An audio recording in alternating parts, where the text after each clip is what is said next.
With 6 seconds left in this Tampa Bay Buccaneers game against the Atlanta Falcons, a Hail Mary pass was the home team's final chance at victory.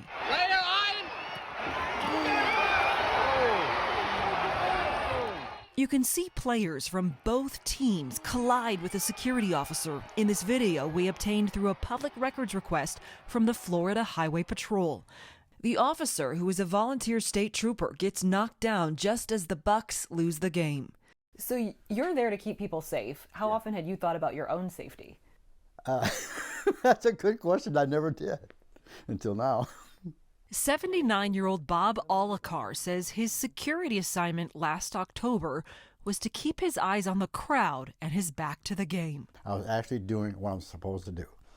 Back to the field, eyes to the audience. I'm looking to see if there's any disturbances up there. Bob suffered a fractured ankle that required surgeries, a plate, and pins, leaving him in bed for months. How would you describe this period of recovery in your life? It was very frustrating, really, because I couldn't do what I could normally do. They say, yeah, you'll be normal in about a year or so, but I'm not really sure what they mean normal.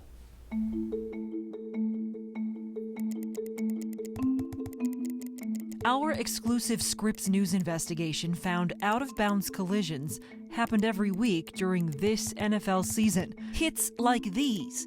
We found people regularly knocked off their feet while working or standing on the sidelines. And we found NFL players asked the league years ago to address sideline safety. Last October in New England, a Patriots offensive line coach broke a tooth and his nose in a collision with an opposing cornerback.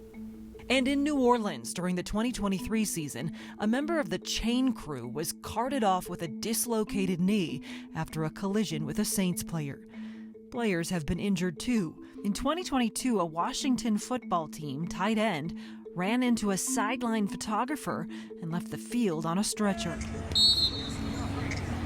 And former Denver Broncos linebacker Aaron Patrick tore his ACL when his shoe got stuck on equipment while trying to avoid a sideline collision with an official. In a lawsuit against the NFL, he called the conditions dangerous and alleged they committed negligence by failing to ensure player safety. The NFL got those court claims dismissed due to his players' union agreement. The same year Patrick was injured, the then president of the NFL Players Union issued a call for improved sideline safety. Clear the excess people and dangerous equipment from the sidelines, he wrote. Year after year, the NFL tells us they will look into it, and year after year, nothing ever changes. Our exclusive Scripps News investigation found dozens of out-of-bounds collisions in the 2024 season alone. We reviewed every single game, 284 of them, tracking collisions captured on camera strong enough to knock someone off their feet. But we cannot show you the video of those collisions because the NFL refused our request to license the footage. We tracked 87 times when players plowed into someone and knocked them over. At least 5 involved significant injuries like blood or broken bones. At least 20 incidents involved photographers, and at least 13 hits involved members of the NFL chain crew. On the sideline, How many times have you seen someone be hit by a player that's coming out of bounds?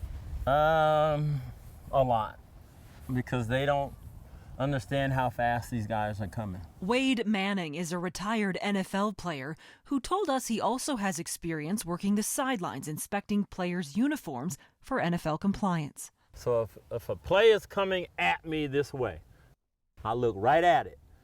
And then when I see the direction, then I just go, I'll let them go by. The average person on the sideline, they can't do that, and they freeze, and they don't know which way to go. And then they usually pick the wrong way and get clocked. Manning, the president of the Rocky Mountain chapter of the NFL Alumni Association, says it's dangerous for anyone to have their back to the game, and the sidelines are getting crowded. If you're sitting on that first level, you can't see the game. That's how many people there is. It's crowded. And it's all the way, around the bench. Do you think all of the people that are on the sideline need to be on the sideline? No. And what would you say to people who say, look, it's just part of the game, with all the people that are on the sideline, they have to be there? You can still have safety for those people, okay? You should cut the numbers down on how many people are on the sideline. We wanted to interview the NFL, which is headquartered here in New York City, but the league declined. Instead, they gave us a written statement saying the league is committed to making sure everyone involved in an NFL game is as safe as possible. The league also said those with roles near the field are reminded to stay aware of the game action, which can sometimes spill over. The NFL also told us the number of personnel on the sidelines remains at COVID-era lows when the league dramatically limited permitted staff and media, something the Players Association disputes. The players' perspective and experience is certainly not that sidelines are at COVID-era lows or clear of non-essential equipment and personnel, they told us in a written statement. But we welcome a constructive dialogue with the league because it seems we are not seeing issues on the sideline the same way. I got all this stuff because they love me. Bob Alakar says he received swag from both teams after his sideline injury. Get well soon, and he signed his name. Oh, very cool. He's still recovering and says he has advice for the next person in his position.